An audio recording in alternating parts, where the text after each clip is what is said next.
धाराशिव, भूम। दुसरीकडे हिंगोलीमध्ये सुद्धा अशाच पद्धतीचा पाऊस कोसळतोय आणि संपूर्ण जिल्ह्याभरामध्ये मध्यरात्रीच्या नंतर अनेक भागात ढगफुटीसारखा पाऊसही झालाय।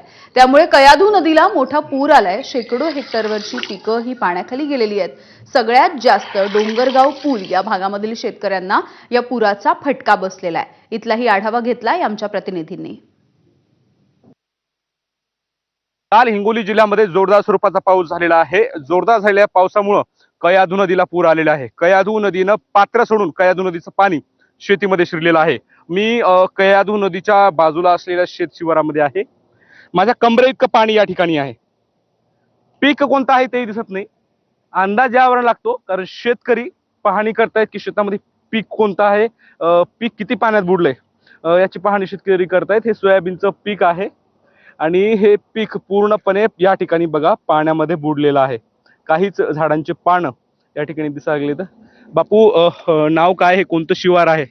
माझं दिलीप नारायण जोशी, शिवार डोंगरगाव, मोजे डोंगरगाव पूल इथली शेती आहे आणि इथं माझी 5.25 एकर शेती आहे आणि ती पूर्ण पाण्याखाली आहे आणि पूर्ण नुकसान झालं तिचं। आता म्हणजे काही उत्पन्न म्हणजे काही सांगता येणार आणि काहीच होत नाही।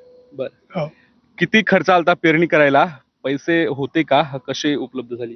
खर्च आता 5 एकरला म्हणजे 1.5 लाख रुपये आला होता आणि हे पैसे म्हणजे आम्ही असे म्हणजे उधार पाधा किंवा कर्ज करून आम्ही घेतलेले आहेत। पण आता यावेळेस आता एवढं झालं की 7 वेळेस हे एवढं पाणी आलं आणि काही शेतकऱ्याच्या पदरात काहीच पडत नाही, एकदम काहीच नाही, नील, झिरो। कोणकोणत्या पिकाची पेरणी केली होती आणि आता पिकांची काय परिस्थिती, शेतात किती पाणी आहे? सोयाबीन होतं, थोडा कापूस आणि तूर सुद्धा आहे। बरं, आणि मग ते आता म्हणजे एकदम पूर्ण पाण्याखाली आहे।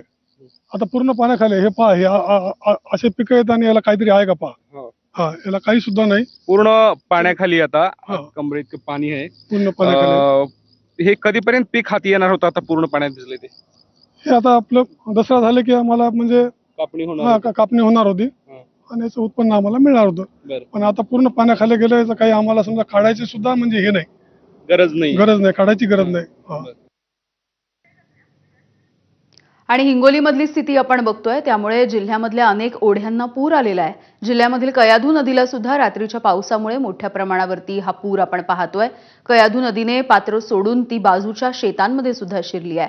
त्यामुळे दूर दूरपर्यंत जिथे नजर टाकावी तिथे आपल्याला फक्त पाणी आणि पाणी आपल्याला दिसतंय। शेतामध्ये पाणी शिरलंय, अतोनात नुकसान झालेलं आहे।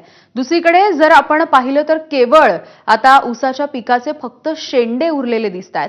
एवढ्या मोठ्या प्रमाणावरती पाणी शेतामध्ये शिरलंय। कयाधू नदीच्या या पूरस्थितीचा आढावा घेतलाय आमचे प्रतिनिधी माधव दिपके यांनी।